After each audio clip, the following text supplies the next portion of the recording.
Good afternoon, everyone. The Institute of South Asian Studies at the National University of Singapore warmly welcomes you all to today's public panel discussion titled The Iran War, India and the Region, Economic Costs and Future Challenges. Before we begin the event, I kindly request everyone to switch your mobile phones and electronic devices to silent mode, please. To commence the proceedings, may I invite Associate Professor Iqbal Singh Sevia, Director ISAS, to come up on stage to deliver the welcome remarks, please. Dr. Sevia.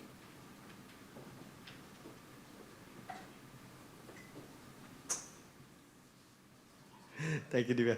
Distinguished guests, esteemed panelists, colleagues and friends, on behalf of the Institute of South Asian Studies at the National University of Singapore, I welcome you to today's event entitled The Iran War, India and the Region, Economic Costs and Future Challenges. Now, the United States and Israeli strikes on Iran and subsequently strikes by Iran on Israel and the Middle East precipitated a conflict that has not just regional but also global implications.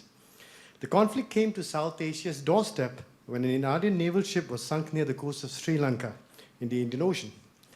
However, the ramifications and impact of the conflict on South Asia are much broader, multifaceted, and potentially much longer lasting.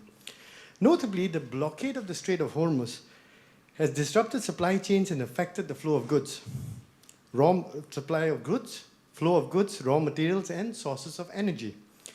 To put things into perspective, the Strait of Hormuz handles 11% of global trade and a third of seaborne oil. Iranian strikes on the energy infrastructure in the GCC states have further accentuated the energy crisis. And it seems like the crisis is going to have a medium to long-term impact on the energy sector.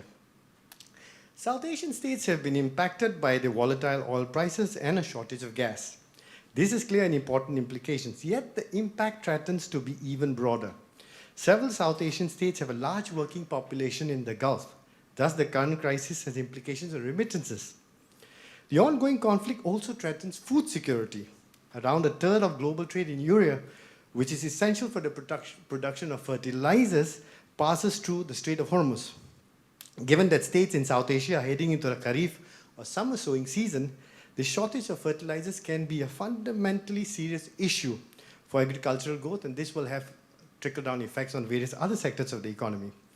Similarly, the production of petrochemicals and other goods are affected by supply chain disruptions.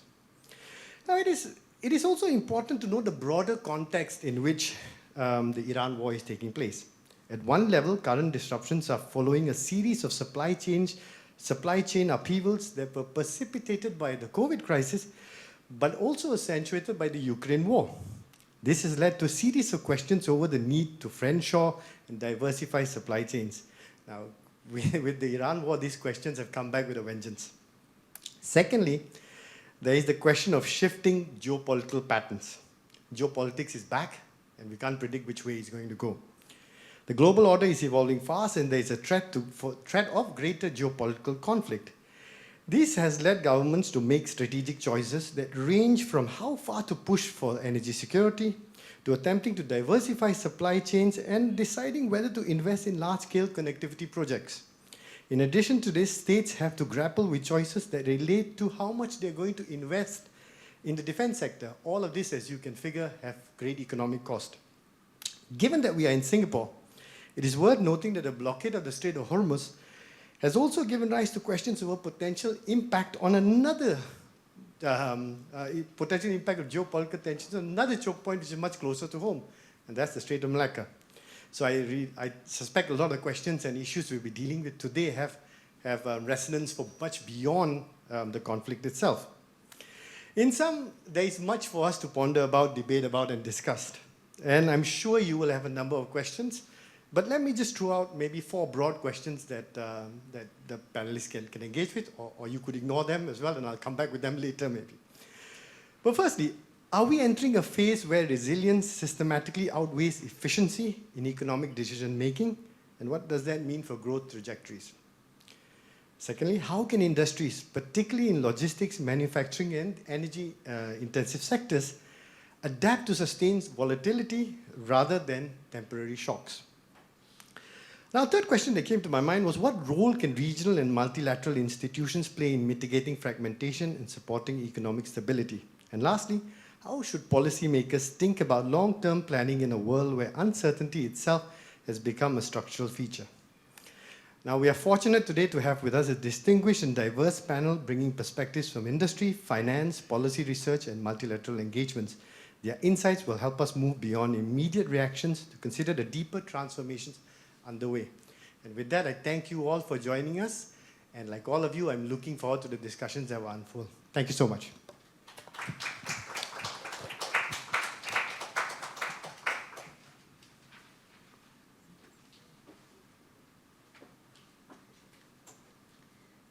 Thank you, Dr. Sevia. We will now begin the panel discussion. It's now my pleasure to invite the distinguished panelists and the chairperson to come up and take their seats. We have 4 eminent speakers in the panel today. Mr. Ashutosh Bajpai, Vice President, APEC Gateway and Customs, DHL Express APEC Regional Office. Dr. Sanchita Basu Das, Economist, Asian Development Bank. Mr. Barrett Bingley, Asia Regional Director, Asia Pacific Foundation of Canada, Singapore, and Ms. Sonal Verma, Chief Economist, India and Asia ex-Japan, Nomura, Singapore. Chairing the stellar panel will be Dr. Amitendu Palit, Senior Research Fellow and Research Lead, Trade and Economics, Institute of South Asian Studies at NUS. I shall now invite you all to come up on dais, please.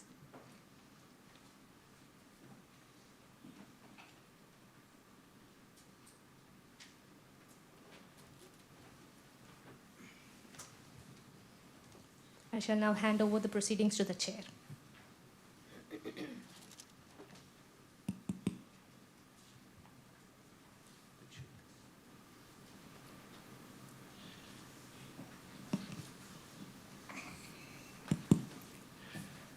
Thank you very much. And by way of introduction, I wanted to just make 3 points.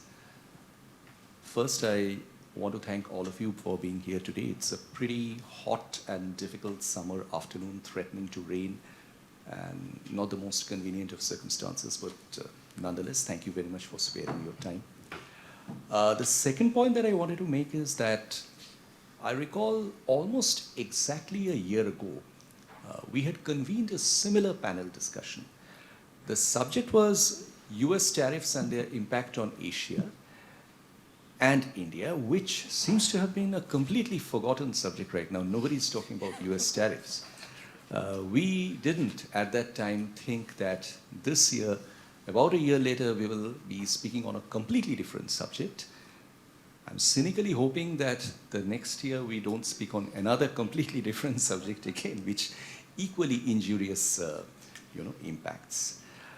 My third point is on this theme that we have today, the Iran war, India and the region, economic costs and future challenges.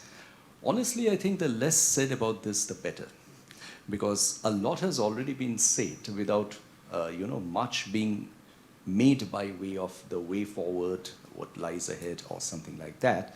So before I invite the distinguished speakers to comment and give their initial thoughts, I just thought I'll make 2 quick points over here. One is, there was a statement made in the beginning of the Iran war, and then subsequently, I think, without being articulated, it's been crystallized across many views that we are getting from commentators, that it's not just an energy crisis. It perhaps began as an energy crisis, but it is no more an energy crisis.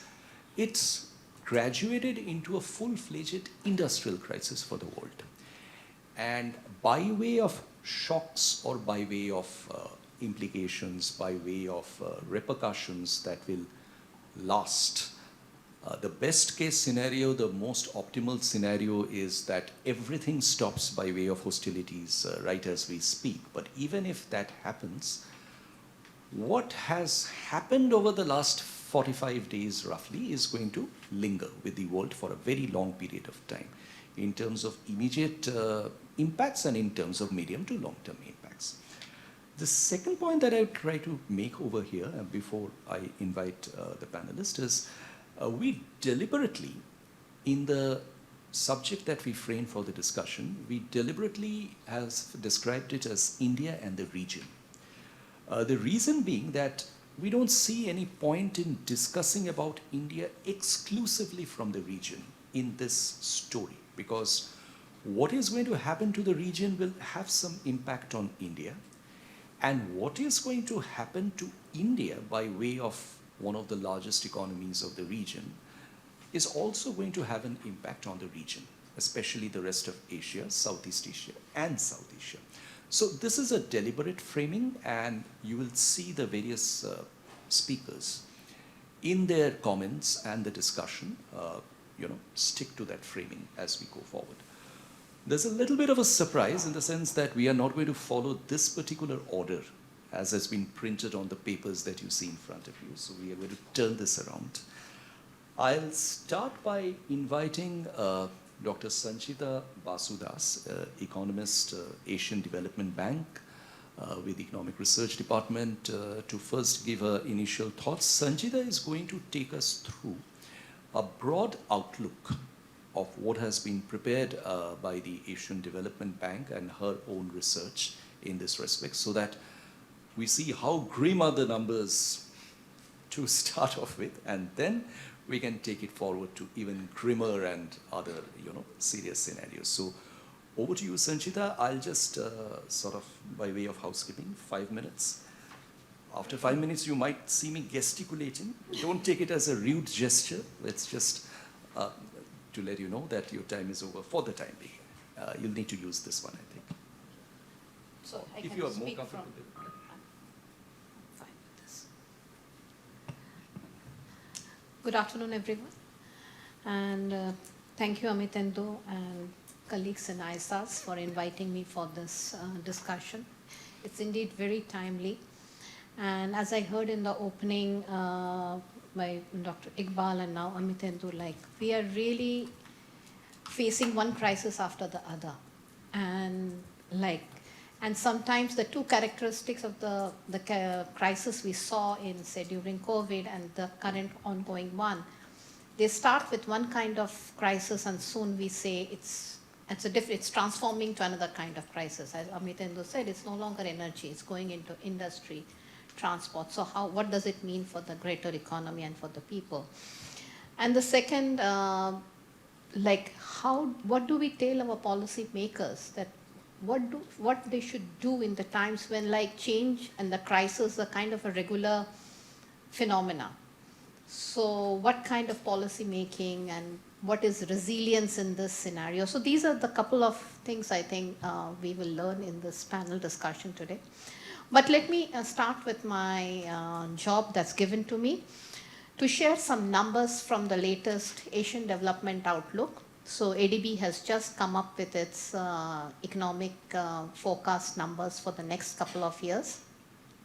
One caveat is that the numbers for getting prepared, the last cutoff date was 10th of March, when the Middle East crisis was still unfolding. So what we call the scenario is kind of an early stabilization scenario. Let's assume this conflict will be over in the next 3 months. And in that scenario, what can we say? But of course, I will share with you some of the scenario analysis number and some downside risks. So, of course, the conflict in the Middle East, it's placing the geopolitical risk very much in the center of the economic outlook for Asia and the Pacific. The region is highly exposed as it's a major importer of oil and natural gas. And the impacts are already visible through higher energy and commodity prices, disrupted shipping routes, and the tighter financial conditions. What is a bit comforting for us to know is of course, the region saw the GDP growth rates going up in the last 2 years. And the region which we call the developing Asia went up from 5.3% in 2024 to 5.4%. And inflation was also it was easing throughout these couple of years. So in the ADO, like I said, the early stabilization scenario, the regional growth is forecasted to moderate at around 5.1% in 2026 and 2027. Of course, there is huge downside risk. And let me share some more accurate number for India as the name of today's session. So we are assuming that the growth will moderate from 7.6% in 2025 to 6.9% in 2026. And for Southeast Asia, and particularly the developing ones, which are Indonesia, Malaysia, Philippines, Thailand, and Vietnam, it will remain steady around 4.7, 4.8. Inflation in Asia, in the greater developing Asia, is expected to rise to 3.6% in 2026, of course driven by the higher energy prices, and before it eases down to 3.4% in 2027. So this is the early stabilization scenario is not so bad, but of course there are several downside risk, and to start is like how longer this conflict will go on. So while we are already seeing higher energy prices, transport disruption, and tighter supply conditions, their persistence will depend on the duration of the conflict. That's a big assumption, downside risk. Prolonged tension could further damage energy infrastructure and disrupt the transport of energy and other key commodities for longer than anticipated. And like what Amitendu just mentioned, it can go into an industrial crisis.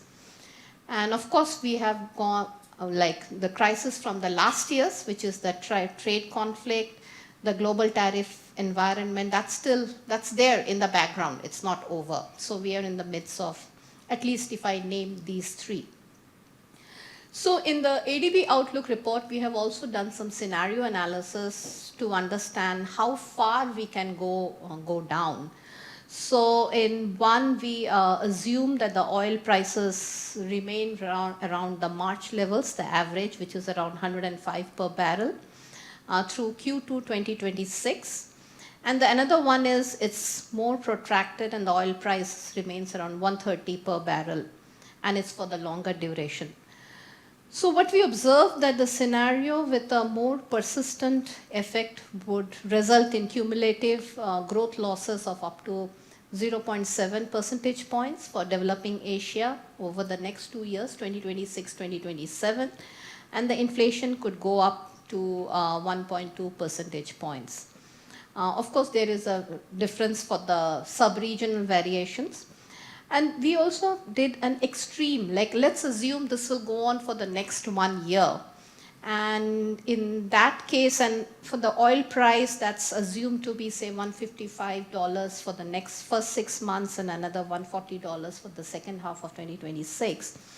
Of course, in that case, we see a growth loss of up to 1.3 percentage points and inflation for 3.2 percentage going up. Particularly for South Asia, it's there is a bigger, the inflation impact is higher. And particularly the higher prices of the oil that feeds into energy and more the industrial sector. And in South Asia, we see the inflation going up to 4.9 percentage points in case of the worst scenario. And the growth goes down to 0.8 percentage points. So these are some of the numbers that's being shared in the Asian Development Outlook.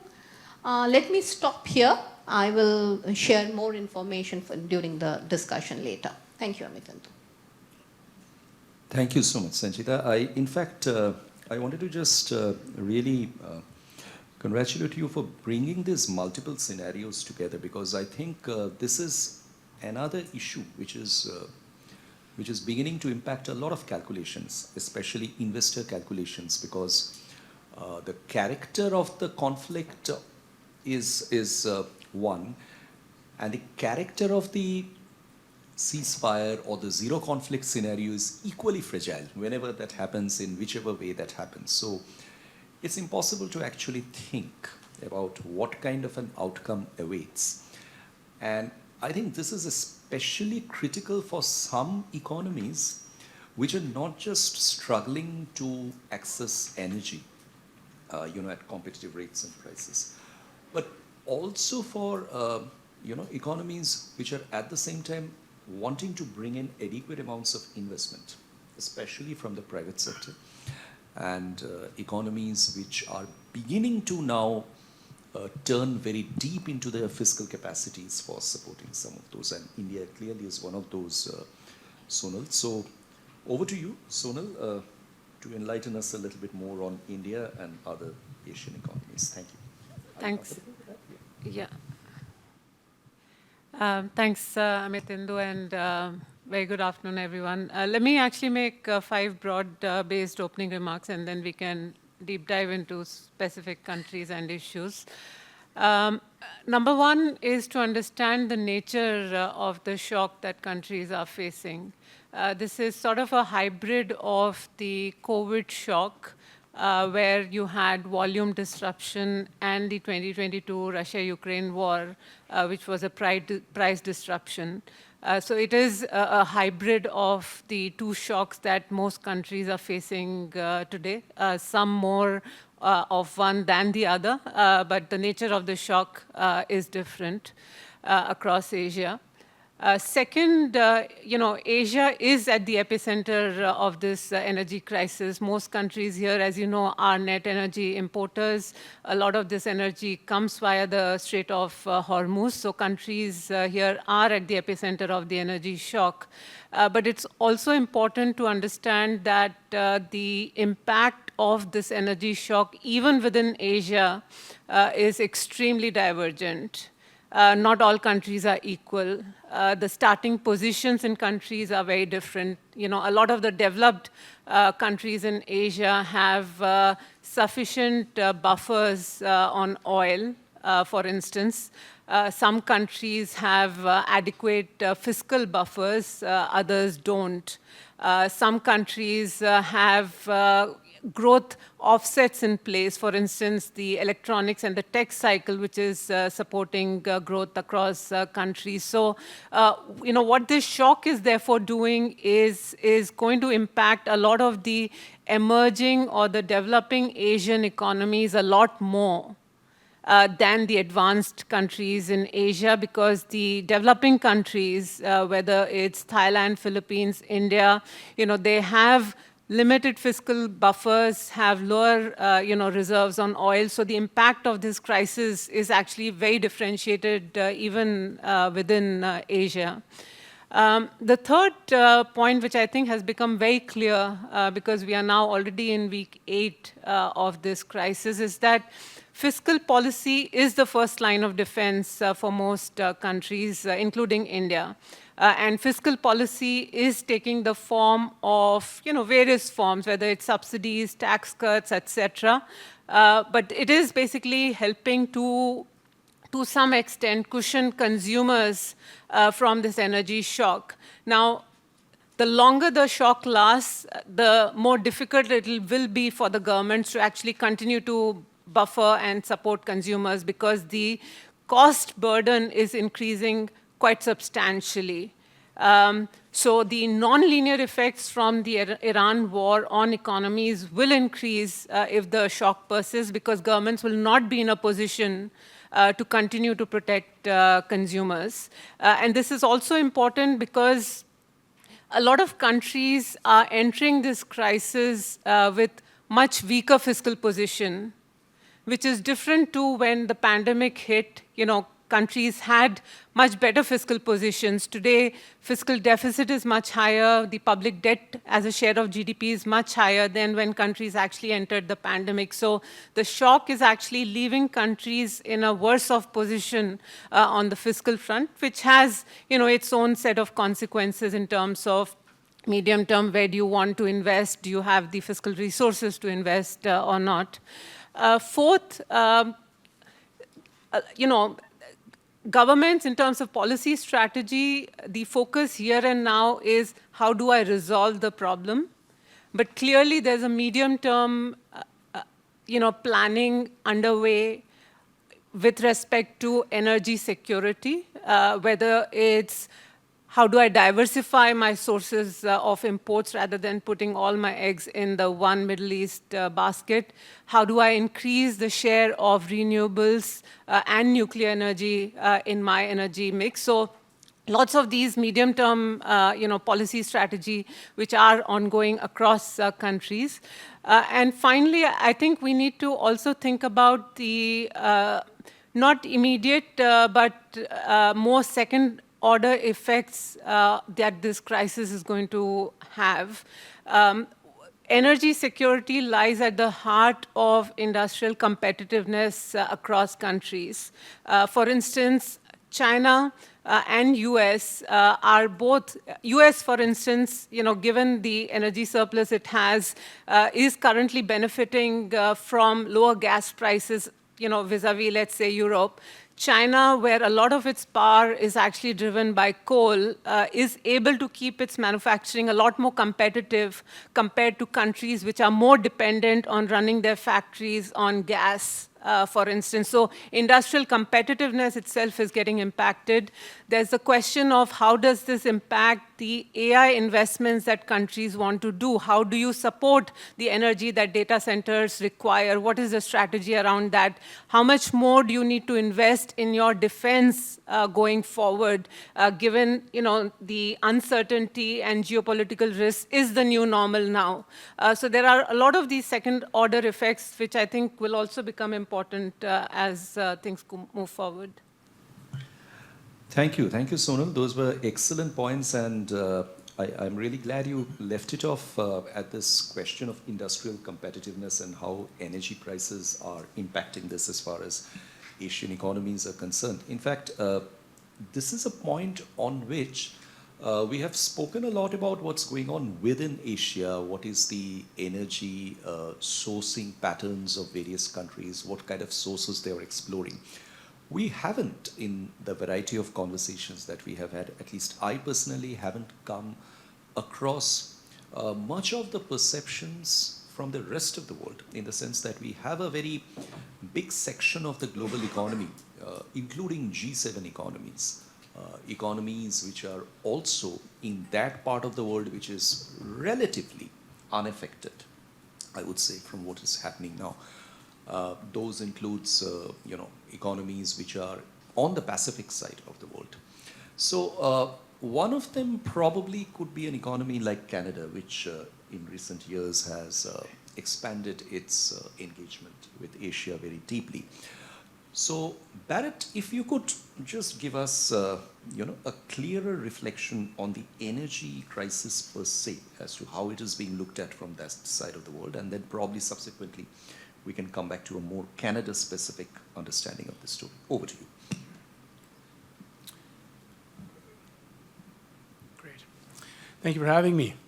Today I'm going to talk to you, I'm going to give you an overview in some more depth of India's exposure in terms of energy in particular. I might comment a little bit about Vietnam, Philippines, and others, but primarily India with a focus on crude oil, LNG, and LPG, which are commodities of great interest to Canada in terms of supplying to Asia, of course. And then talk a little bit about some of the second-order effects, like Sonal mentioned. I'll just take this moment to introduce APFC a little bit, because I don't think we're that well known compared to ADB, DHL, and Nomura, in that we are relatively new to the region physically. So Asia Pacific Foundation of Canada was set up in 1984 by an act of Parliament. Headquarters in Vancouver. We have offices in Toronto and Singapore.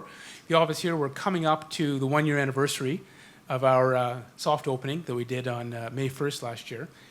And I've been in the region quite a long time, although mostly in Hong Kong, Japan, and Indonesia.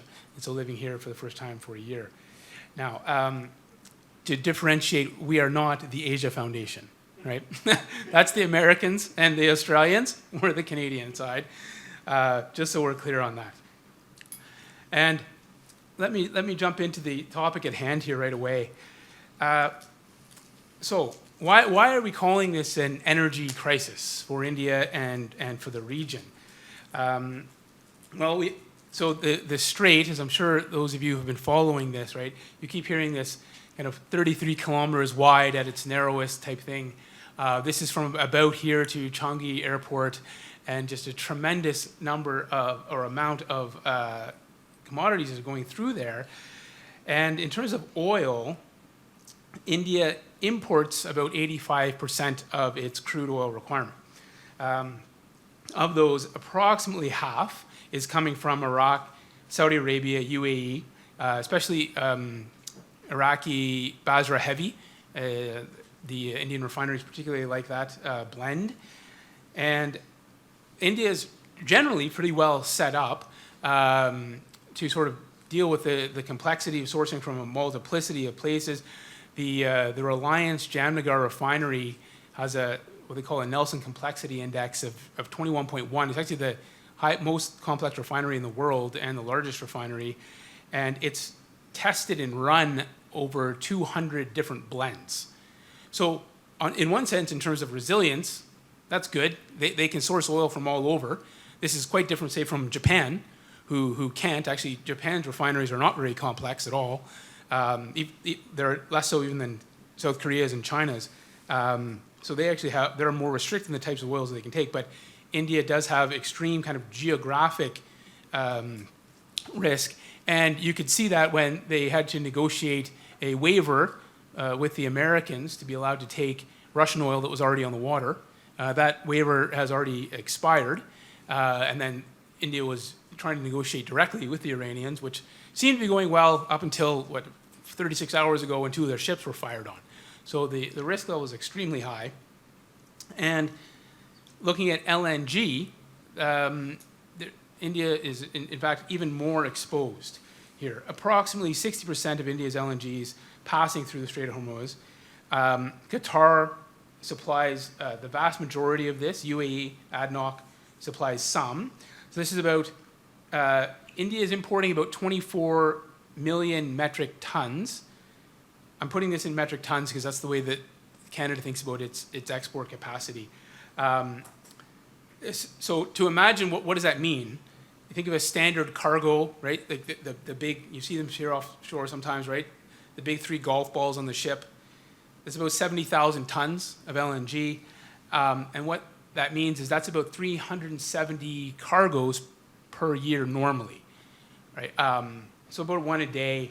And the majority of this is contracted under long-term supply and purchase agreements.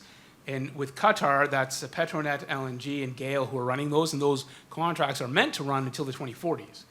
Now, of course, Qatar Energy has declared force majeure. They're not delivering. They can't, not only can they not get through the strait, but 2 of their trains have been bombed, and they've said, now this may be them managing the market's expectations, but they've said that they won't be able to be repaired for 3 to 5 years. I mean, that's a pretty big window, so they're probably just making really rough estimates at this point.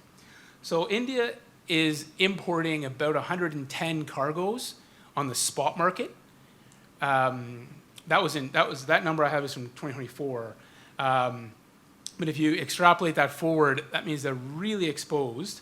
And when the JKM prices jumped in the middle of the war last month, each cargo was costing Indian buyers about $75 million US, right? And they're having to fight with a lot of other buyers around the world for these cargoes, not least Philippines and Vietnam and the Europeans and others. On LPG, right, this is a sort of crucial fuel for the Indian economy. India imports about 20 million metric tons per year. Again, this is roughly 400 VLGCs coming in, and 90% of the imports transit the Strait of Hormuz.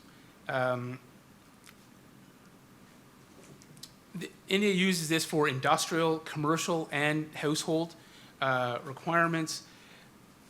Just before this panel, I had a chat with a Mumbai-based food processor who would sort of sit in the commercial side of things, and I said, how much disruption have your business suffered from this, right? They're the type of business, 400 employees, turning out like 30,000 parathas a day type thing, right? Just sort of a good mid-size food processor. And he said the industrial and residential had not really been throttled, but on the commercial side, they'd had their gas either throttled or just point blank stopped for 6 to 10 hours a day, as India tried to kind of get on top of this disruption. India had directed all of their refineries to move propane, butane, propylene, and the butene streams into the LPG pool. so that they could maximize their LPG production. It's up about 25%. But this is really a sort of politically sensitive commodity where more than just kind of inflation, physical disruption feeds through to immediate disgruntlement. There's other really strong areas of concern: urea, fertilizer. The price, I don't know if you saw the Bloomberg story this morning, the bids for urea in India are now at about 1,000 a ton, seeing prices up to 1,300.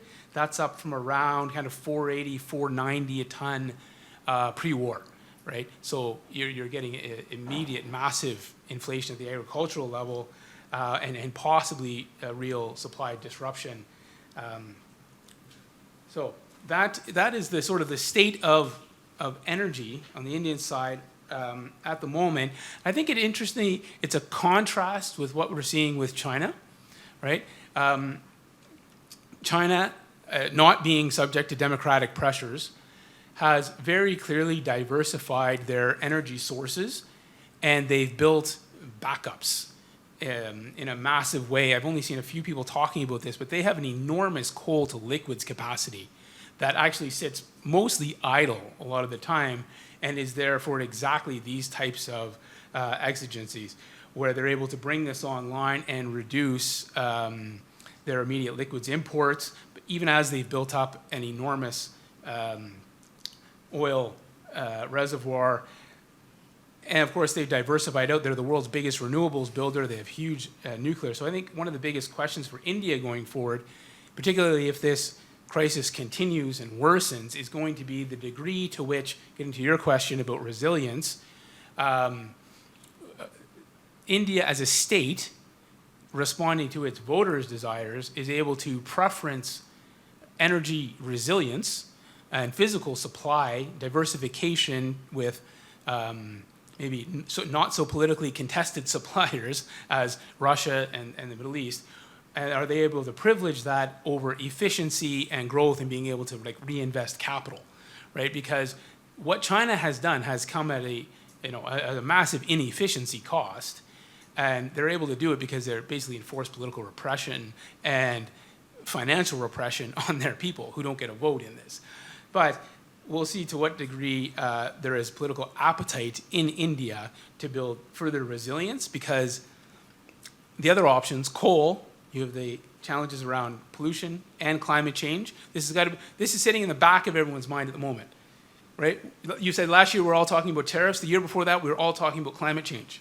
Now where is the climate change discussion, right? It's still there. The world is still heating up, but you can't accept physical loss of supply and blackouts, et cetera, right? But climate change is still there. India's leaders are going to need to deal with this. Renewables, fantastic. Let's build it out. However, you also have critical minerals and other supply challenges with China controlling this. And then nuclear is an interesting option. Then you get into uranium supply and others. So there's the quick tour de horizon for you. Thank you, Barrett. In fact, that's very, very interesting, the scenario that you provided, especially the details on the various sources of energy, the Indian situation, the point where it stands. Before I turn to Ashutosh, there's one reaction that I have come across over the time that this crisis broke out, and I thought I must share this with you because I don't know whether it's funny or whether it's odd, but this is from a couple of people involved with the glass industry in India, glass making units, who are obviously getting affected because of the fact that LNG is not arriving at the right time and by the right volume. So these glass manufacturers are obviously unhappy about the fact that they don't have enough gas for cutting the glasses. But apart from the fact that their own prospects are being damaged, they also highlighted the fact that their problem means problem for the bottling industry. And problem for the bottling industry means problem for breweries. And problem for breweries can seriously spill into a law and order problem in India, given certain consumption tendencies in India. So I'll stop over there, Ashutosh. Much depends on how DHL and the supply chain can be managed over here. So there you go. Okay, I think, yes, supply chain, I think, is quite interesting. And ever since COVID, I think vaccines people forgot, but supply chain they still remember, right? So the supply chain resilience. And now we are looking at supply chain resilience in a very different context, yes. Um, you rightly pointed out it can spill over into any area. So what we are noticing, I think, normally from supply chain, what do we expect? We expect most often people would like reliability, and they would like good cost. Means quite competitive. And the third thing is that for the reliability and predictable cost, you need predictability of the sources of supply of the solutions. So it could be a route, it could be a service provider, it could be the supply base from where I can get. If there is if that is not predictable, then supply chain cannot redesign itself overnight. So there is, our customers or anyone would like predictability from the supply chain partners. But for the supply chain solution providers also, there is need for predictability. But both of those are at stress. I can give a few examples which will possibly help in understanding the perspective. So when the attacks on Dubai started, there were more ports available, and then people looked at option of rerouting to other ports. But then the whole of GCC has got so many ports, seaports, so you can infuse material, and GCC mostly is more of an inward economy for consumption, except for oil and gas. So for the population there, for everything, normally most of the things are imported. They're not a manufacturing economy. So you had so many avenues to go to different seaports, but then consumption is not actually in the seaport cities, as was the case earlier. You need to do domestic transportation within GCC. So some of us started looking at road bring it to another seaport, but then do road transportation. You cannot find so many long-haul trucks, a lot of containers which can be loaded, on the trailer, and then freed up so fast because the labor is available in a different number at seaports, and you can't bring them to the new seaports which were not getting same number of ships earlier, loading onto the trucks and unloading at customers' premises inland. Okay. So overnight, people started searching for new trailers, but then you find trailers, then you get into another problem of having laborer who will be involved into loading, unloading. But then more seaports got into trouble. So you look at different other solutions, and when there is no other alternative, you start taking risk. And risk has a premium. So the insurance companies need to be willing to pay for or give you the insurance. Even if you want to pay, there should be insurance companies interested in taking that risk. And if insurance company is interested, then the reinsurer is interested or not, because ultimately the reinsurers are still the limited number of companies around the world, irrespective of insurance companies that exist in any countries. Now, this is a problem in a bigger way for India right now. So you have got high fuel cost, unpredictable. It is one on one day, another on another day. You go to the customer saying that I've got higher fuel cost. Customer says, okay, tell me what's the price. You tell today something, and then you can't keep that commitment for the next couple of weeks. So the prices are changing every day. The routes are changing frequently, and the supply bases are changing frequently. And no supply chains can be designed to be so resilient and so agile that you can change overnight, because they are all dependent on hundreds of other approvals. You can't have one truck of a country crossing the border of another truck to solve such a problem. But GCC did a good job. Okay, they started allowing cross-border movement of trucks. Okay, normally which will not normally happen, but they quickly came together and saw the problem. Now, today the problem is that the fuel prices are very high, and the insurance companies are not willing to give the fuel prices are very high, and the insurance companies are not willing to take long-term risk. But normally you will tell the customers, hey, sign up for long-term contract for more predictable pricing. But who is willing to give the long-term contract? Now, good thing, there is still, with all problems come some good solutions, okay, or some long-term solutions emerge. So what we are hearing now, okay, I think yesterday, possibly in India, the Prime Minister talked about something like Bharat, which is another name for India, or the more official name for India now, maritime insurance. A big corpus for that, but then you need reinsurers who will be underwriting this risk. But can you imagine such a quick movement in India? Normally on a policy front, you won't find that. So I think that's a good thing, that the agility of the bureaucratic system, even in the developing economies or not so forward-looking policy regimes, it's changing. And it will have possibly some long-term implications, positive ones. Like COVID just changed the way digital payment happens in India. The way the seaports will get developed, not instead of monopoly of a few companies or a few countries or a few regions. I think people are starting to look at new way of finding solution to the problems and not depending on monopoly even within the countries. Okay. But I think the short term to medium term is very, very unpredictable. But there is another good thing that people talk about. Here's some analogy that water finds its direction. Okay, you cannot stop. Okay, even if you create dams, either it will break the dam or it will overflow if there is too much of accumulation.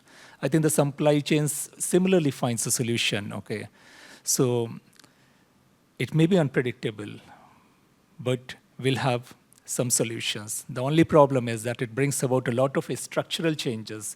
The cost will get embedded. After COVID, we haven't seen most of the things going back to the pre-COVID level of cost. And that's a big problem because ultimately, all governments, especially the democratic governments, are too dependent on the inflation and the voters. But I think everyone is guessing what happens this evening also in the stock market. Thank you. Thank you so much, Ashutosh. In fact, I'm so glad you brought out that, alarm that you sense in the short and medium term. While I'm not cynical, I'm always, when this conversation comes up, I'm fond of quoting the celebrated economist John Maynard Keynes, who said that, who worries about the long term? In the long term, we are all dead. Anyway, so I will not subscribe to such cynicism, as I said. But thank you again. Excellent thoughts and excellent observations. And I'll now just come into one round of questions that I have for the panelists before I get queries from the floor. Sanchita, you shared a variety of scenarios, which you are looking at. And along with the ADB, we have also had the IMF coming out recently with their World Economic Outlook forecasts. Now, I'm not going to go into the details of this, but I just wanted to ask you very plainly, are we looking at a very serious economic contraction in Asia? In Asia, I'll confine myself to Asia, which can even be described as some sort of a recession. I mean, I'm not going to get into technical details of recession. We know there has to be the negative GDP growth rate for 3 successive quarters. We are not going into that, but is it going to be a serious economic contraction in several parts of Asia which might amount to an economic recession? Sorry. Okay. So let me just go back a bit before this war. It's like, yes, we saw last year was trade conflict, before that climate change. So, so as a person who follows development economics and Asia, I would say, yes, this is one more shock, maybe coming too soon after the COVID-19 pandemic. But our policymakers are already dealing with multiple jigsaw puzzle. Of course, there is climate change, there is aging population, there is the digitalization, the digital transformation. Of course, there is a squeeze in the fiscal space. We need to look for investments from the private capital. So we are going through all these, we are trying to solve these multiple things. At the same time, we are trying to, trade is becoming kind of a alarming word. So in this situation, the policymakers are trying to solve the economic growth problem. So when this crisis comes, the energy crisis comes, yes, we are going into a kind of an industrial crisis, provided we are assuming that this war will escalate or this will be prolonged for the next, say, 8 to 10 months.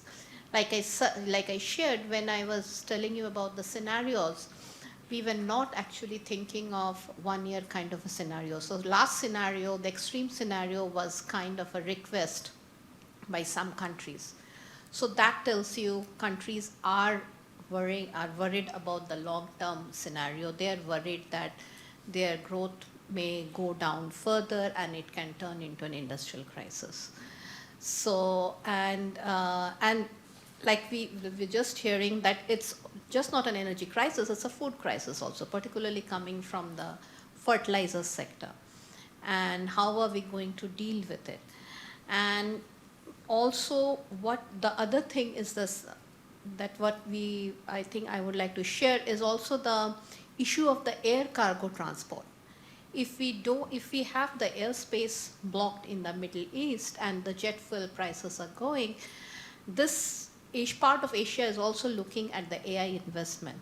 For that, you need the air cargo also flowing freely across the region. So that also has a very critical role to play for the high value goods to be transported, say from Europe, Middle East to this part of the world.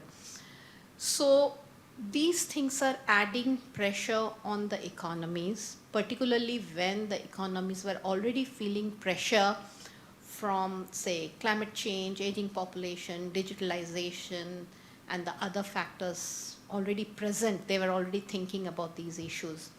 And particularly touching upon the fiscal issue, many countries, they don't have the fiscal space. So what kind of policy adoption they're going to take to support the vulnerable population? So, of course, in ADB, or the MDB's thing, we are saying, okay, government should go for a targeted fiscal support, and to the vulnerable population. And for the other part of the population, they may see how they can pass on the energy price to the normal population. To what extent? And this for two reasons. Of course, the fiscal one. The other is to give the indicator, the price signal, that we need to move towards the clean energy program. So there are many jigsaw puzzles they are looking at. And that's making some countries worried that it can go into an industrial crisis, the manufacturing crisis. And much of this also depends on how much reserve you have in the system and how long and what are the different sources. You can diversify your sources to bring in the energy in the country. But again, these are temporary solutions. And much will depend on how agile you are and how long this crisis will go on. Thank you, Sanjita. In fact, it's actually very interesting if we just shift our attention back for 5 years. So COVID was a kind of a black swan event. Then came the Russia-Ukraine conflict. Then began the Gaza conflict. And now we have the Iran war, all of which have sort of played out within the last 5.5 to 6 years. And Sonal, over here, this is just another thing that I wanted to bring up, in terms of the pressures that economies are experiencing. The Middle East is a very significant part of the world, not just Asia or the world, but for Asia, and especially South Asia. It has a very different kind of significance because of the movement of workers and the huge amount of remittances that they send in. So by conservative estimates, I think India is the largest remittance receiving country in the world, $125 billion. I think roughly almost $40+ billion will be coming from Middle East. And the interesting part is that this flow, from the character of the people who are sending this in, this is not necessarily always people, who are there with stable jobs, long-term prospects or something like that. They're also short-term migrants coming from low or middle-income families back home, and they're sending in this money to support their households. Now, I wanted to have your thoughts on this, that what do you look at this prospect now panning out to be? Because apart from the fact that there might be household issues, family problem, the remittances have been a very stable source of support for India's current account, and being able to cover a lot of the current account at the trade deficit and somehow manage the current account. So do you think this is going to become an issue for the Indian policymakers as they look forward, especially from the balance of payments side? I mean, the logical answer would be yes. But I think the behavior of remittances during crisis has not been what common sense would suggest, because remittances actually tend to be very counter-cyclical. When people are under stress, they actually remit a lot more money back home. When currency is weaker, so if INR is depreciating against the dollar, you could remit at 85, now you're doing it at 95, you actually remit a lot more money. And the money, so as you said, Amitendu, like India gets about $135 billion annually in terms of remittances, and the last published number is the Middle East roughly accounts for 38% of the total remittance, so it's a huge amount. Obviously, India is a big country, so if you look at the remittances as a share of GDP, it's around 3.5%. So it's lower than, let's say, a Philippines, where remittances would be 8%, but as a size, it's still reasonably substantial. Now, the other 60%, which is non-Middle East, where jobs and income prospects are fine, and where currency is depreciating, actually people outside the Middle East will also be remitting a lot more money. Once the war subsides, there'll actually be a lot of demand for reconstruction efforts in the Middle East. So I think like the diversity of the remittance money that India gets from the nature of workers, because migrants are one part of worker, you do have like mid, high-end workers who work in other sectors also, and the counter-cyclical nature of how remittances work, I actually think remittances will not slow down in the near term.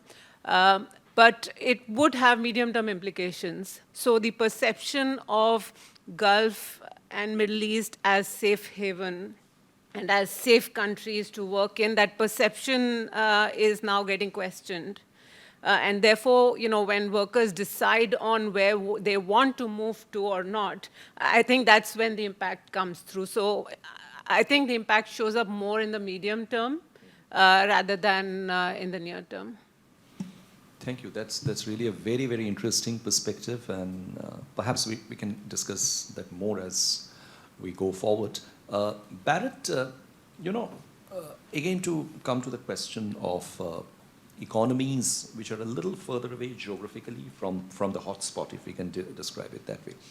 And you mentioned about the very specific dependencies that India has with respect to LPG, LNG, crude oil. I think there's this interesting idea that is coming out now that over the last 10 years, roughly from 2018, when the US sanctions first kicked in on Iran, India very actively worked on diversifying its crude oil sourcing. But unfortunately, the LNG thing was not really a part of that calculation, because the geopolitics and the dynamics was different at that time. And today also there wasn't an expectation that what US and Israel are doing in Iran would make Iran hit the Qatar facilities, and as a result of that, there will be a cut in the Qatar ability to produce LNG. So even if the Strait of Hormuz traffic is normalized, the overall energy supply is not going to immediately come back to its level. So India clearly has to rely on other sources. And it's not just India. I think it's also important to look at the fact that India, by virtue of its economic size, also happens to respond to the energy needs of quite a few countries around it in the region and elsewhere. So how India is able to access those alternative supplies, especially gas, is an important question. And what may be the Canadian role in this regard? Do you think there are some possibilities? Yeah. Yes, thank you. I absolutely think there are some possibilities. There's also some real potential constraints, but let me take you back to, since you referenced 2018. Okay, so where were we in 2018? Well, Canada-India relations at the time were a dumpster fire. Absolutely terrible, possibly the worst Canada-India relations had been since the dust-up over the nuclear weapons issue. And things have changed very substantially since then, as Canada's gotten a new prime minister, and kind of the geopolitical considerations have changed substantially. Also, if you look back to 2018-19, where was Canada in terms of supplying energy to Asia? Were we a trusted supplier? No, we were not a supplier in any way, shape, or form.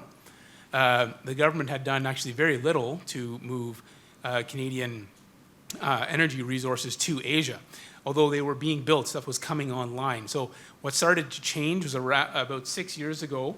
AltaGas, they were kind of first off the blocks on this with what they call their RIPET, their Ridney Island Petroleum Export Terminal, and that's up near Prince Rupert, and they started exporting LPG to Asia.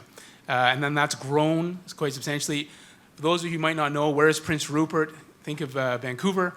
You go straight north a few hundred kilometers until like a grizzly is chasing you into the water, right? That's Prince Rupert.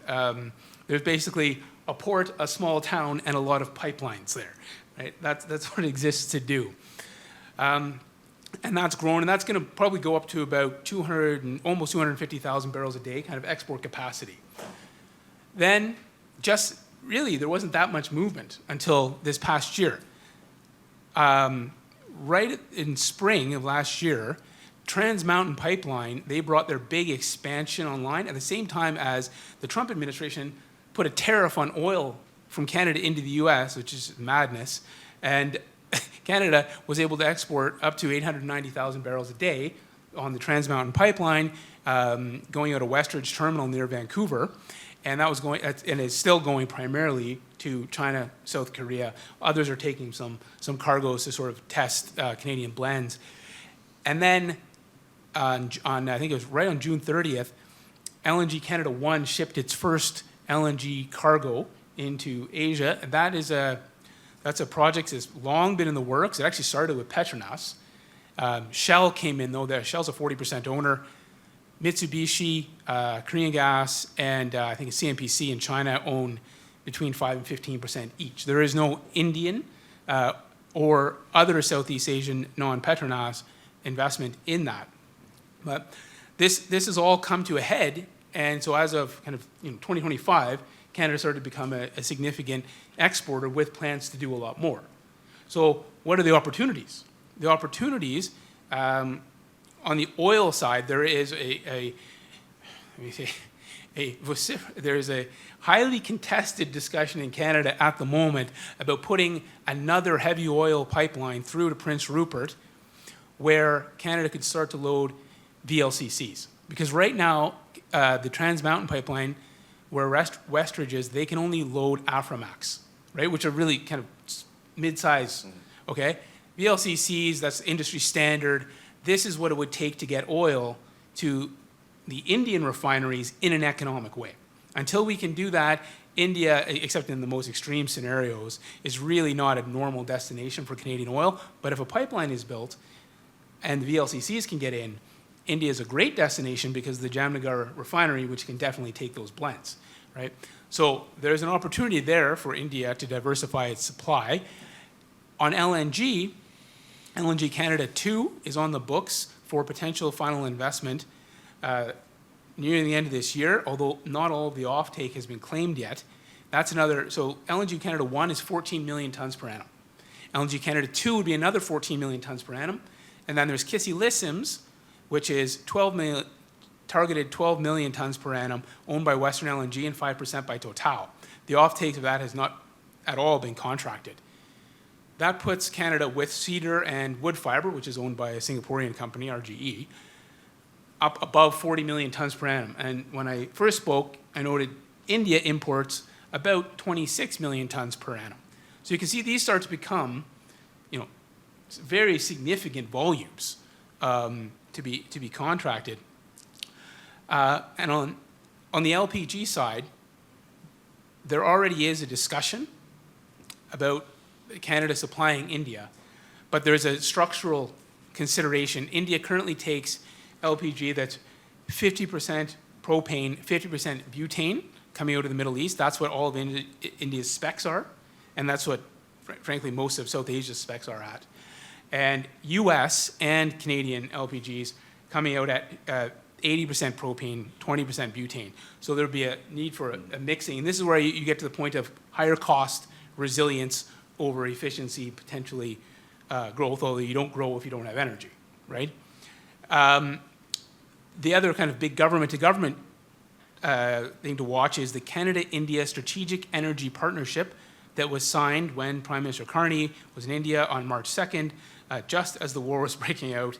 And it covers LNG, LPG, heavy oil, uranium, hydrogen, and critical minerals.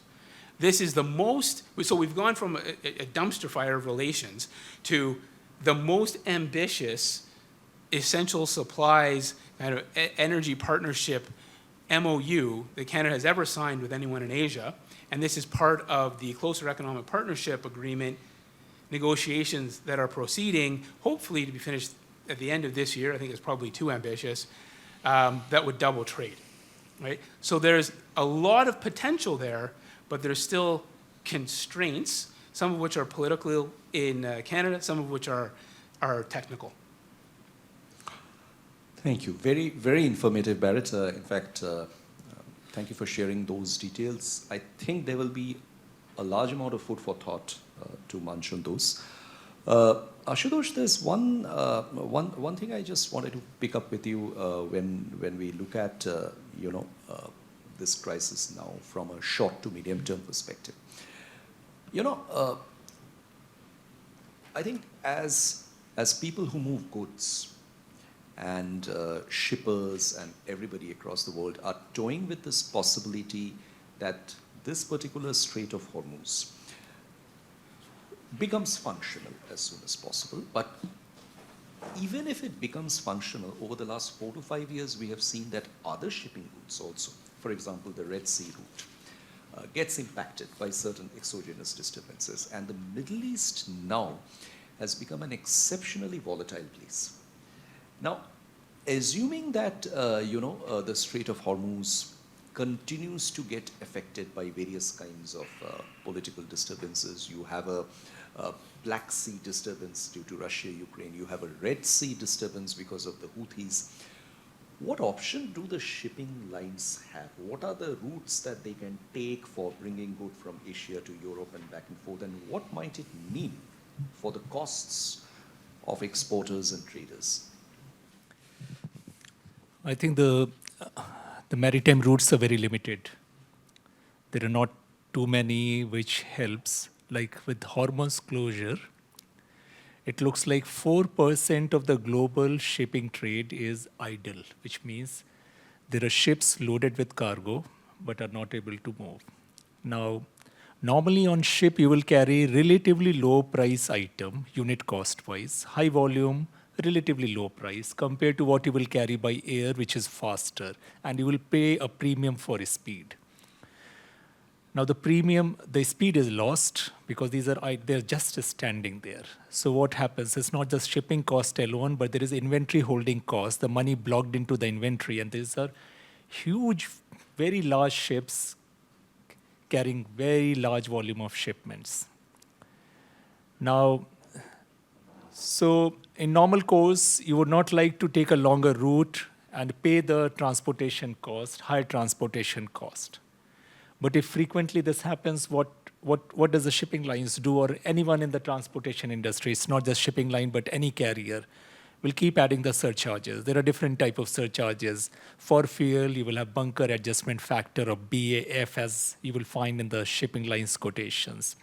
You will have security surcharge. You will have peak season surcharge. Okay, different names will be there, and these will be quite valid reasons. Okay, these will not be cartelization situations because they are tested in the competition law by the watchdogs. So these are genuine costs, and they transfer it. There is a lag. The cost comes first. The price changes later. Customers are willing to pay later. But if it frequently happens, then the price point at which people are looking, okay, if I go longer, my cargo will take 2 more days, so it will have longer inventory holding cost. If I take a shorter route, it is unpredictable. So the balance between, people would like to strike a balance between predictability and a higher cost. And I think that's how the new routes will open. So you're right. Can there be new routes? In reality, there are no better new routes with the same time for transportation. But yes, the compulsion of cost will force people to look at new routes. The second is your favorite topics like IMEC, etc. The problem is that so many countries involved with so much of geopolitics, so much of unpredictability, even pipelines are not safe. How long people will be interested in paying for creating long-term solutions? So in the short to medium term, I think you're right. First, the shipping routes have to come. And then some more solutions have to emerge about long-term solutions which are beyond the seas to create alternatives. Otherwise, I think we will frequently get into different crises or blackmailing kind of a situation. So that's grim, and I think we probably will be living with these apprehensions for a number of weeks to months now, in spite of what happens in the Middle East. So with that, I think, let me congratulate the speakers first on the excellent insights that you have said, and then secondly, being extremely disciplined on time. I didn't have to resort to any, extrajudicial measure to sort of continue on that. So we have an absolutely clear 30 minutes, 35 seconds by my smartphone watch for discussions. So I'll take questions from the floor. Please kindly introduce yourself. Yes, Ravi. Yeah. Thank you, Amithendu. First, I want to offer a factoid for the panel. I was on the phone with the CEO of a significant two-wheeler company in India over the weekend, and he told me that he had cut production by 23%. So, you can see the impact is already coming into the economy. Now, all these events that you spoke about have geopolitical bearings. And I have a question to you, Sanchita. You'd be aware that the World Bank has taken Pakistan out of the South Asia and put it, I think, in Central Asia or something. It's just a couple of days ago they announced it. I'd like some insight from you on why you think they made that decision, whether it has geopolitical ramifications. And if I may indulge myself, I'd like to ask Barrett and Ashutosh, given the challenges that you're having on the maritime front towards the west, is there any chance at all, and I noticed that the Canadians have been investing very heavily in the Arctic, in both strategic terms and in physical terms, I think it's going to come. Is there any chance at all that the Arctic route, the two Northwest Passage and the Northeast Passage, given the advances in technology and icebreakers and all that, could someday be a viable route to connect Europe and Asia? Thank you. Thank you, Ravi. So 3 questions from Ravi for the 3 speakers. Let me begin with Ashutosh on that, if you would like to go with the Arctic thought. So I think incidentally, in case of transportation, these are always private companies which are the carriers, and they run for money. So if there is economic viability, they will surely try. But in the next about 5 to 7 years, looks difficult because from the price point of view, there is still a big gap. But I agree with you. I agree with the previous question of or direction of Amitendu about alternate routes. I think they will emerge based on the economics. Right now, economics doesn't work. Therefore, people are not looking at option. But the compulsion due to increased cost will force people. Okay, if it happens frequently, this kind of situation, then more likely. But at this point in time, I personally believe that I think Middle East crisis will not last for too long, and it will not erupt too often.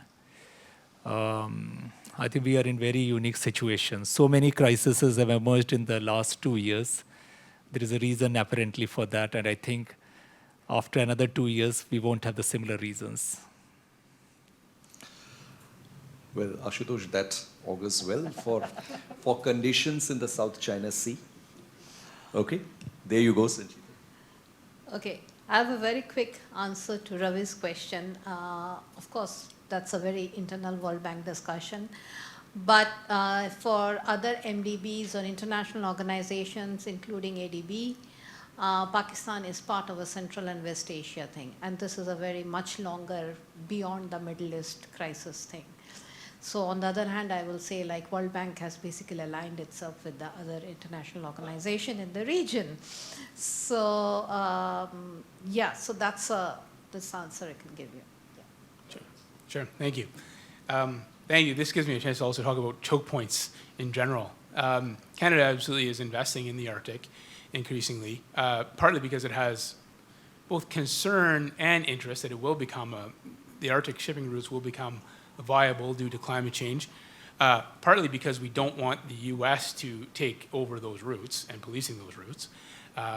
There's really sort of two Arctic routes to think about. It's really the sort of one that goes through Russian waters, and then the routes that go through what we consider to be Canadian territorial waters.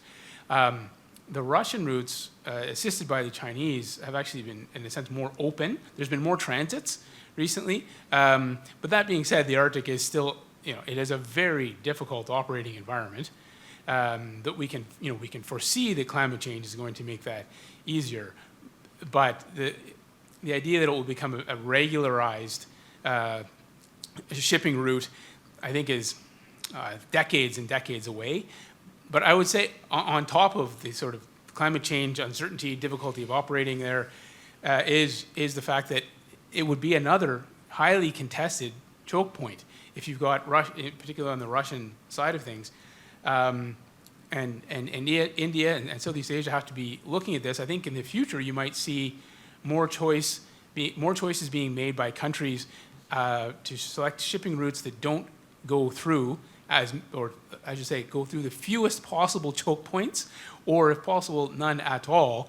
When I was talking about the LNG side of things, of course, India is a buyer of US LNG. That LNG generally goes through the Panama Canal, right? And I would actually suggest that now that's potentially a contested choke point as well. And then there is the Strait of Malacca to consider, which has come up into the news. I don't know how many people noticed, but only about 2 days into the start of the war, obviously this was planned beforehand, India announced they were putting a major Air Force base onto Greater Nicobar Island, which is the closest island that India has that can support a sizable airfield, and it's clearly to help them exercise surveillance and possibly control over the Strait of Malacca. And then only, last week, Indonesia and the US signed a major defense partnership, which is being spun in the US as a way for them to exercise increased surveillance and potential control of the Strait of Malacca. Obviously, Singapore has a serious concern about this as well. So I would say when you're evaluating the Arctic as a place to ship or any other route now, it's not just about costs, but it's going to be about potential control and geopolitical power. Thank you. Okay, the next set of questions, please. Yeah, sure. Like regarding the shipping route, in ADB, we have been following some of these routes, and maybe Ashutosh can also help in clarifying. So Cape of Good Hope is also a kind of a shipping route that some of the shipping lines are coming from Europe to Asia. And what we found is like, yes, of course, like Ashutosh was sharing very nicely, shipping cost is going up. But positive factor is the household consumption, the energy price pass on from through the shipping cost price to household consumption is relatively less. So even though the cost may go up because of the longer route of Cape of Good Hope, we may not see the impact on the household consumption pattern. So something a bit positive on that. Thank you. Okay. Yeah, Sandeep. Thank you very much. I learned a lot. My name is Sandeep Bhardwaj. I work at ISAS. I have two interconnected questions because we are talking about India and the region. Has there been a conversation about what India and the region can do together in this crisis, given that, say, Japan has recently said that they are willing to give $10 billion in the region, in the Southeast Asia, to help mitigate some of the challenges of energy crisis. China has also offered to work with Southeast Asia. Is India talking about something like that? Is there some kind of conversation happening? And the interconnected question, and I suppose a little bit provocative, is that I'm thinking back to 1997 crisis, right? Like, and all that followed afterwards, in which ASEAN plus 3 was created and all that. And there was this sense that India was not part of the picture. Southeast Asia didn't think India was important. India didn't think Southeast Asia was important in that sense, and was kind of absent from that dialogue. 30 years later, situation has changed. What Amitendu said, that what happens in India affects the region, region affects India. But are people in New Delhi, are people in Southeast Asia actually convinced about that? People who make these decisions, are they actually convinced about that? Are they actually thinking in that terms? Or they still have something of that old mentality of, I mean, our crisis is different and their crisis is different, and we don't have to work together too much about this. Thanks. Thank you. Would anybody from, yes, Sanchita, you want to comment on this? Yeah, sure. Okay. Let me try to share my perspective and just my own research perspective on this is, I don't think, first of all, it's when ASEAN plus 3 was forming, it's not like India is not important and Southeast Asia is, they're not. The region, I think both sides value each other as a partner. Now, partnership can be of different form. It can be of trade, it can be of, like we just heard, like it's a partnership on the energy, and it can be sectoral partnership, it can be economic partnership. There are multiple names of these partnerships: strategic partnership, comprehensive partnership. So that's not a question I think we are debating on this. This is equally important. Has anything changed? So that's the same since 97, 98 crisis. Yes, I think what you are trying to say, there is some kind of difference in opinion between Southeast Asia and India, maybe on the kind of cooperation the both sides want. So in some areas there's a competition, so that may be an issue you are referring to. Is the Middle East crisis changing something? So that's what actually we were discussing earlier, like given that every country is thinking how to diversify its source market or destination market, basically diversifying its trading partners, be it maybe Southeast Asia, should it be gaining more importance in this? Like maybe some of these, are we going to see that? But that's a long-term phenomena rather than immediate, what are we going to see? I think what has changed, strengthened over time between India, Southeast Asia, and the greater region, they are very much aware of the regional public goods. And there are issues like sustainability, building resilience. They know no one single country can solve this problem. We need to get together, we need to put our best mind together, policymakers, to solve it. So that is what is happening in the background. But like I shared in my earlier question, like it's not an easy solution. There are multiple little blocks. If just by saying that we need a supply chain resilience, we cannot do it over time. Yes, trade policy was there, but trade policy need to be supplemented of the facilitation thing. We need a very competitive domestic economy. So there are, which was like the structural reform have become a big issue lately for many of the developing countries. So how do we match the structural transformation with trade policy, trade facilitation? So that's a bigger issue we need to solve. But I think the thinking, or collective thinking is there that we need to solve the issue of the regional public goods. That's there. Yes, I'll stop there.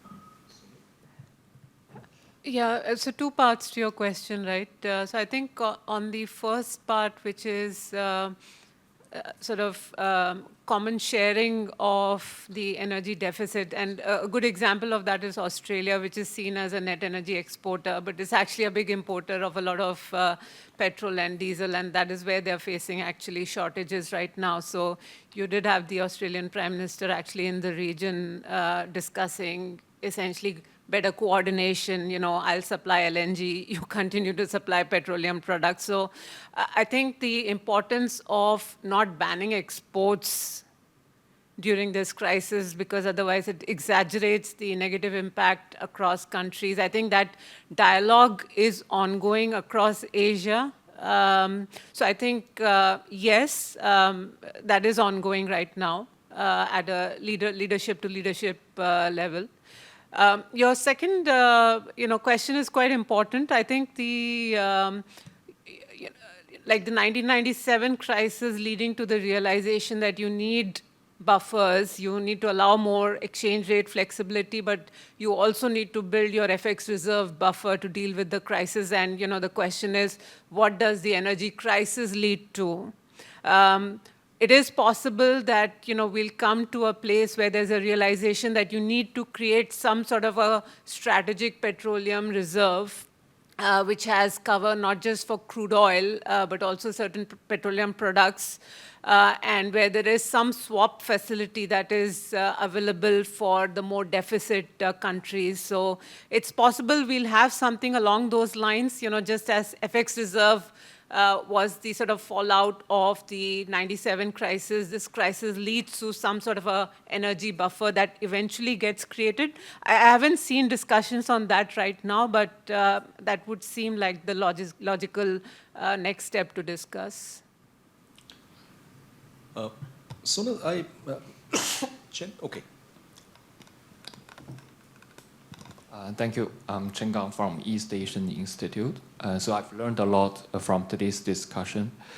So I think a lot of East Asian or Southeast Asian countries may face similar energy and transport bottlenecks as India is facing now.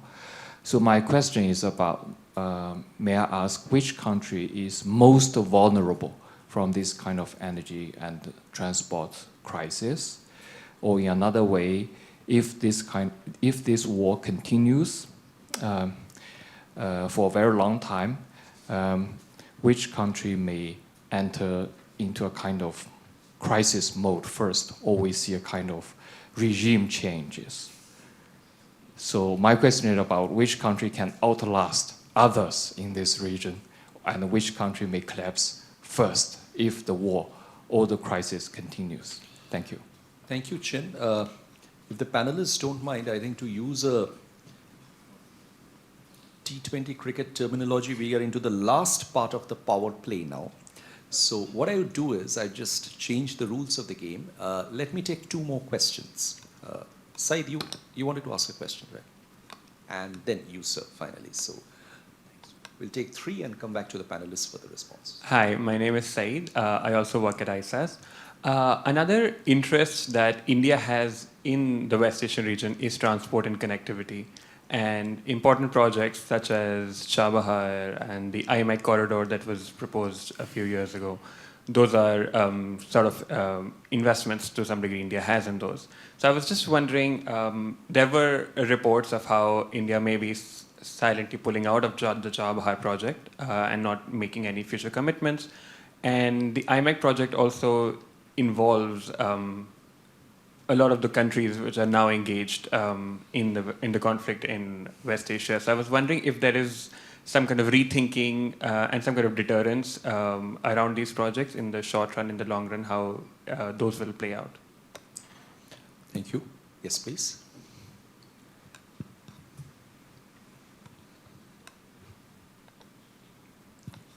Yeah, I'm Colin from CNA.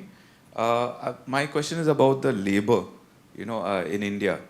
So basically, I saw a lot of reports on labor from big cities moving back to villages. I think yesterday, if you seen in Surat, there was a mass kind of migration back, leaving Surat to other villages, and that's been happening. There's several reports of that. So how bad is that going to impact industries and businesses in India?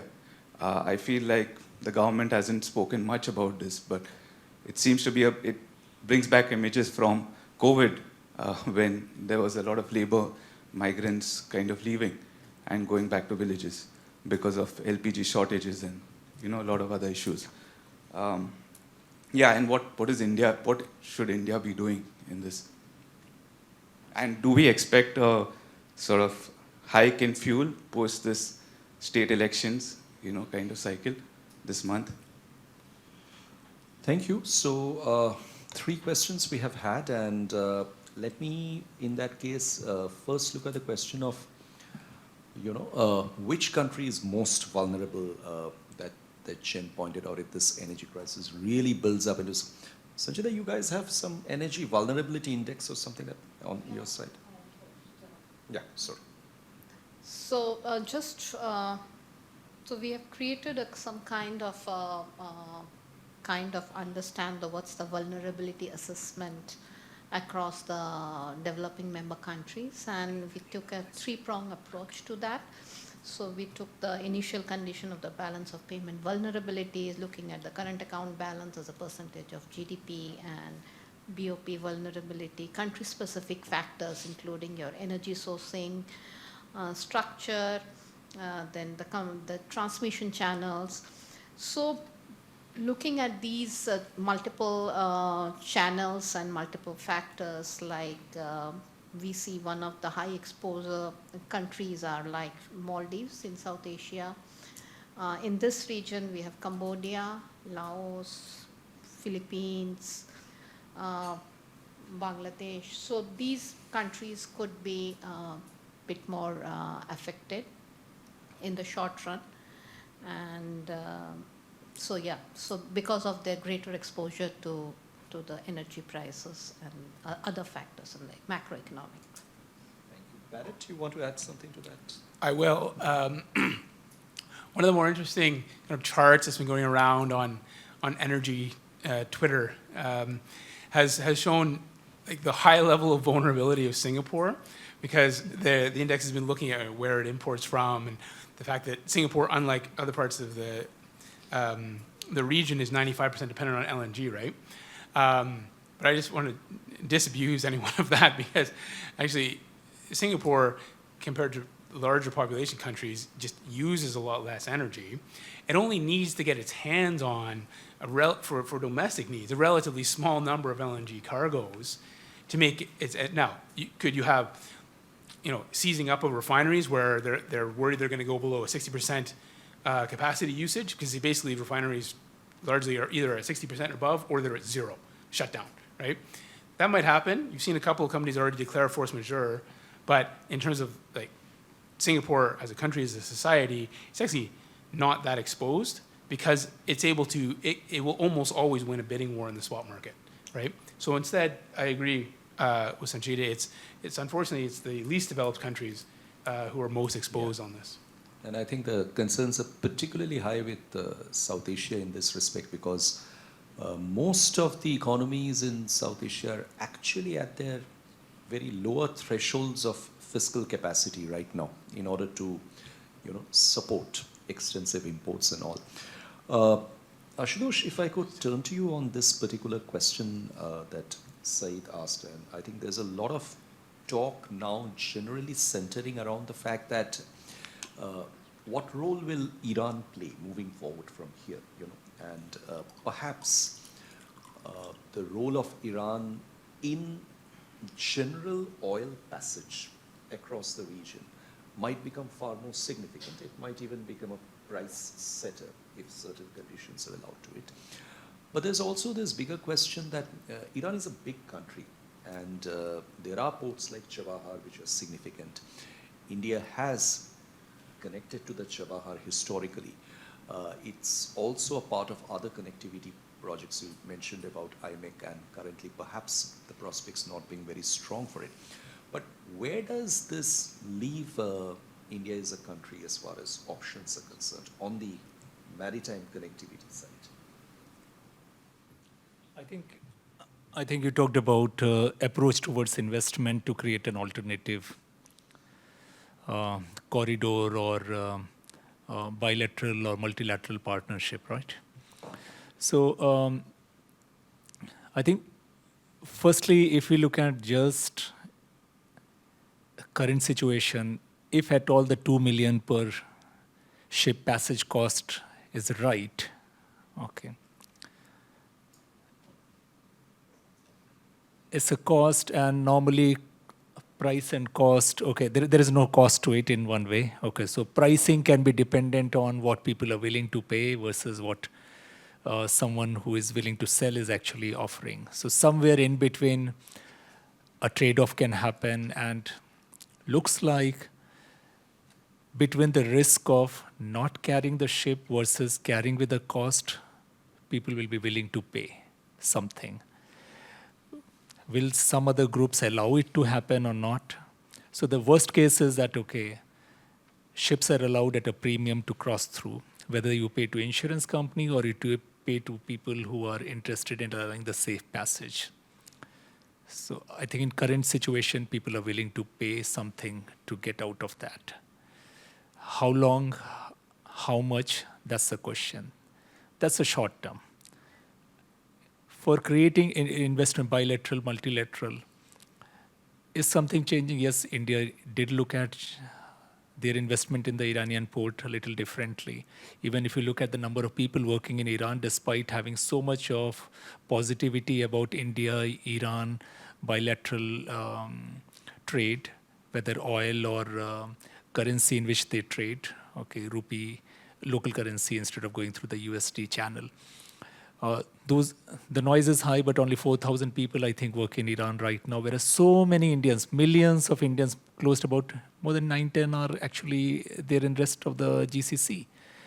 So it's a very small number. I think India is also looking that being too dependent or being too close to any country is a problem. They need to keep the options open. They're also realizing that they need to build alternatives like BRI or anything, okay. They need to think about things differently compared to the way they used to play the game internationally. But I think they're far behind in building some solutions, okay. There is new way of looking at the things. There is new desire to invest, do things differently. But as a policy measure, I think they are quite far behind at the moment. At least I, as a private citizen and working in private sector, do not have ringside view of this. I don't see something happening in the next about 3 to 5 years. But the current situation will force the current government system, the way they are relooking at the policies. I won't be surprised if in next couple of months they start talking about something which will be very different compared to what we have seen so far. Thank you, Ashutosh. Sonal, your response to maybe that labor question, inward movement. There were 3-4 questions actually embedded in your question. Labor, One was about the industrial migrant impact, diesel price hike, what can India do? I think fuel price hike. So, I mean, you're right. So right now it is a supply shock for India. Companies, when, gas supply has been cut, hotels and restaurants where commercial LPG supply has been cut, or an exporter because of shipping disruption. So it's sort of a forced cutback in production because you don't have the raw material to produce. So it's a supply side driven impact on activity, on industrial activity. As of now, it has not like become a demand side shock. It will if this persists for a while. But the cutback in industrial activity we are seeing is because of the supply disruption. It is not a demand side shock right now. Now, so the duration of the conflict therefore becomes quite important, and the labor that is in the industries where production is being cut back because you don't have the fuel or raw material is therefore being forced to go back. And as you said, it is obviously not as bad as COVID. And I do think if you just read the reports over the last 7 days, at the margin, actually, I think the supply situation is stabilizing. For instance, the supply of natural gas to fertilizer plants was cut to 50%. That has now been upped to 90%.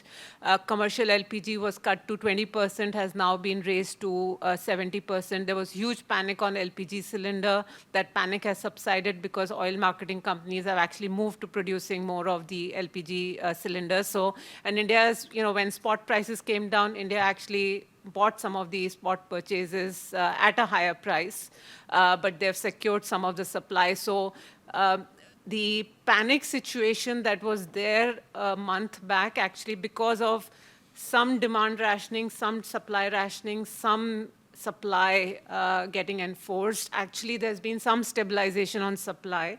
But again, the duration matters. Like the longer this lasts, the greater the risk is that this will morph into demand side. So that's where things are right now. In terms of what can India do, I think, clearly securing supply is number one.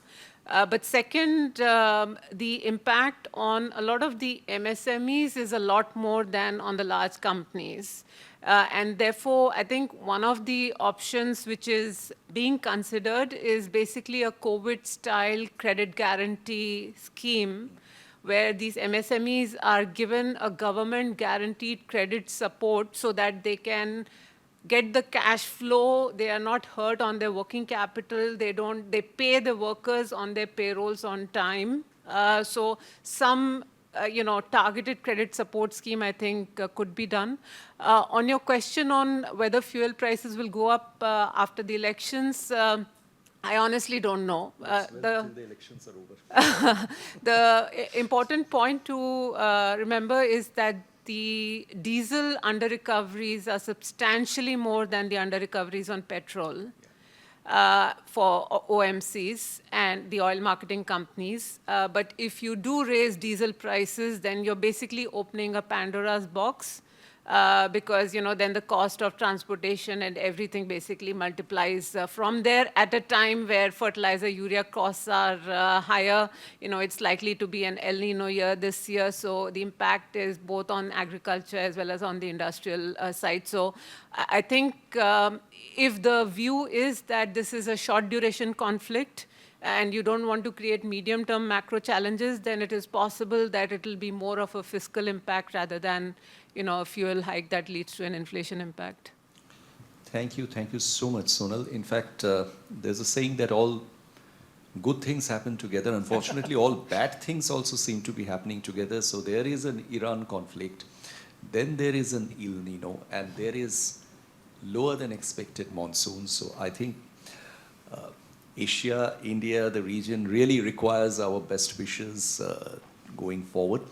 The good thing that I can spot is that this must be one of those very, very rare discussions which ended absolutely on time. So we are just into the 45th minute, and I would like to bring this discussion to a close by really thanking from the bottom of my heart all the 4 panelists. Thank you so much. Thank you very much. I want to thank ISA's director, Iqbal Singh Siria, all our colleagues, Divya, Jordan, Yusuf, who have worked tirelessly for this. We normally bring out a report on all these discussions, but for the economics cluster, bringing out a report on this subject is going to be not a mean task, but we might come back to you again, troubling you for this. So please join us for some tea, coffee, and snacks outside. And have a very good evening and come back to us again. Stay in touch. Thank you. Thank you. Thank you.